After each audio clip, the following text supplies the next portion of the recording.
Ninjago has had many great sets throughout its run, ranging from a variety of different prices, but what about those sets at the lower end of the spectrum? Hey guys, H-Masters here, and today we're counting down the top 10 LEGO Ninjago sets under $20.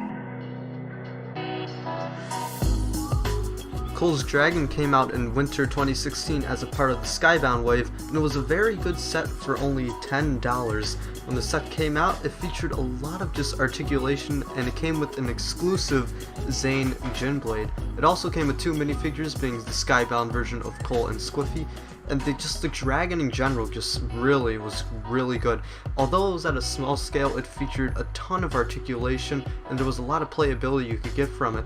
And it was just an overall really solid set, and it was very cheap and very affordable, and a lot of people could get it. The Ice Dragon Attack came out in winter of 2011 as a part of the pilot season of Ninjago, and it featured the Ice Dragon, the original Ice Dragon. Now, this was a pretty good dragon. There was lots of cool features. For example, the main feature was that you could squeeze the dragon's head and launch a ice ball to sort of act as the dragon's breath and pretend to freeze things, and it also came with the Shurikens of Ice. The set came with two minifigures, being Zane DX and Crazy. But the real thing that holds this set down is just a lack of balance. The set really doesn't have all that great of a part-to-price ratio, and the balance in the set's just really off, with there being one villain minifigure which isn't even fully armored running away with the Shurikens of Ice versus Zane and a dragon. And that's really what holds this down and keeps it at the number 9 spot. However, the set though is pretty good, and especially for its time, it was a very good set, and it was only $20.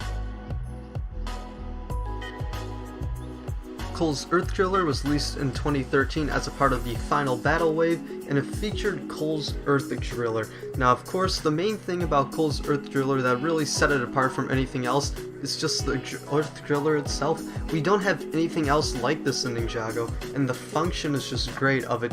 As you know, as it rolls, the drill will roll along with it, and it moves, so you can really get a lot of playability out of that, pretending to drill through things as you move it around. It's just a very playable set. The set came with Cole and the kimono, which was exclusive to this set, and it also came with the Stone Swordsman. In addition, it came with the Elemental Blade of Earth, which was not exclusive to the set, but it was the only way to get it without getting the Temple of Light. And just in general, this was an all-around solid set. The Skull Motorbike is another set from winter of 2011 from the pilot season of Ninjago. This set featured, of course, the Skull Motorbike, and the main thing about this set was it had a feature where you could launch an entire skull part at whatever person you'd be fighting, in this case, Jay. The set did come with the Golden Nunchucks of Lightning, the original version of Jay, and Chop-Off, although interestingly enough, in these finalized pictures, it actually shows Frank Jaw, but the set did come with Chop-Off. But overall, this was just a very good set and a very good value, and there wasn't really much of a way you could go wrong with it. The Kai Fighter came out in the winter wave of 2014 as a part of the rebooted series, and it came with the Kai Fighter. Now, basically, the Kai Fighter was just a jet which had some pretty good features. For example, it had flick fire missiles, which aren't too crazy. But the main feature was that there was this little button in the back that you could push in, and the wings would fold back, and that was really cool. It reminded a lot of people of Jay's Stormfighter, and it was just a really cool feature in general. The set also came with the rebooted version of Kai, General Cryptor, which was a big deal since he was the main Ningdroid, but the only other set he came in was the $90 Ningdroid Mech Dragon, so this was a nice cheap way to get him. And it also came with Kai's Technoblade. Overall, the Kai Fighter was a very solid set for only $20, and there wasn't a whole lot wrong with it, but it wasn't the best one out there. The Electromech, or more commonly known as Jay's Electromech, came out in winter of 2015 as a part of the Tournament of Elements wave. This set was only $15 and featured Jay's Electromech, along with the small little contraption for one of the villains, better known as Chop.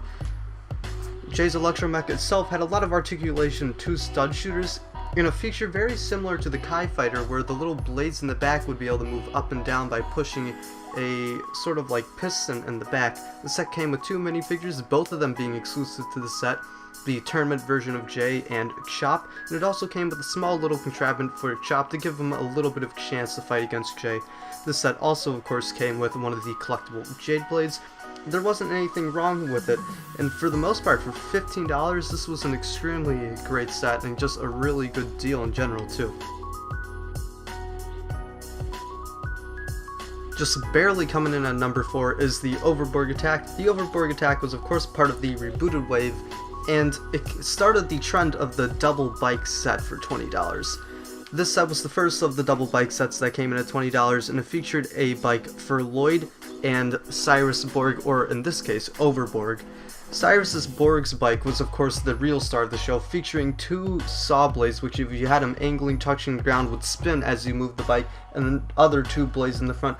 Lloyd's bike was also pretty good, but just nowhere near as crazy as Cyrus Borg's. The set also came with the just a garbage can, fire hydrant, and a ramp for Lloyd's bike to sort of go off, or if you really wanted to, you could put the Overborg bike off it. And in addition, it came with Cyrus Borg and Lloyd, and really, the version of Cyrus Borg here is crazy with just his legs. In addition, Cyrus Borg is exclusive to the set. And just overall, the Overborg Attack was a very good set, but it just barely got edged out here to be put in the number 4 spot. It just wasn't quite enough to make it to number 3. Kai's Blade Cycle is the only set from the Winter Wave of 2012, or Rise of the Snakes, to make this list, and it comes in at number 3. Kai's Blade Cycle mainly featured, of course, the Blade Cycle, and the Blade Cycle had a transformation feature. If you press that top slope part, what would happen is that the sides would sort of split out, and it would create this cool little feature. In addition, the set also came with the Hypnobrai Snake Staff, which had a little shrine for it, which is nice. You get, a little bit of something for the villain. The set included 2 minifigures, Kai ZX and Ratla, and the set in general just barely edged out the Overborg Attack, mainly because it came with a collectible and it was cheaper. Overborg Attack didn't come with any Techno Blades, and the Blade Cycle did happen to come with a Hypnobrai staff for less, and that helped it get to number 3. However, it wasn't quite enough to make it into the top 2. However, the set still was very good and one of the best smaller Ninjago sets to ever come out. The Jungle Raider is another set that came out of the Tournament of Elements wave from 2015, and the set mainly featured the Jungle Raider itself. The Jungle Raider was a very cool vehicle for Lloyd, which had a lot of nice features. For example, if you press down that little gold lightsaber hilt at the top of the Jungle Raider, it would activate 2 spring-loaded shooters on the bottom. In addition, it also had suspension in the back. The set also came with a shrine for the Anakondrai Warrior, or Kapow, which was pretty nice. So you could shoot at it to get the Jade Blade out, which added a nice bit of playability to it. And just in general, it was really good. The minifigures included in this set was the tournament version of Lloyd, which was exclusive, and Kapow, which came in one other set. And overall, this set was really good. There wasn't really anything wrong with it, and it just barely came in at number 2. The top 4 was really, really close, but number 1 just barely edged out this one. Before we reveal our number 1 spot, we wanted to include a few honorable mentions. Lava Falls was a very good set that came out in the Tournament of Elements wave, and it was only $8 and featured a really cool function of being able to sort of just battle and collapse the bridge.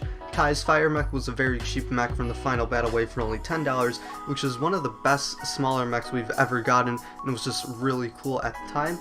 Ninja Bike Chase is another one of the double bike sets, which was also really cool and had some nice features, but wasn't quite as good as the Overborg Attack. And Desert Lightning is another one of those $20 double bike sets that also was very cool, had nice features, but wasn't quite as good as the Overborg Attack in our opinion. The Blaster Bike is the first and only set from the 2015 Summer Wave, better known as Possession, and it takes the number 1 spot mainly because of the balance of this set. The balance from this set between the good guy and the bad guy was very good. Cole had a blaster bike which had a lot of playability, being able to flip up those 2 stud shooters and just shoot them pretty much whenever you wanted to, and very easily as well, while still being able to drive around was very good. In addition, the bad guys had a dragon, which is really cool. It was something different and something we hadn't seen before, to include a mini dragon and set the battle against the good guy, but it was something very welcomed and very cool.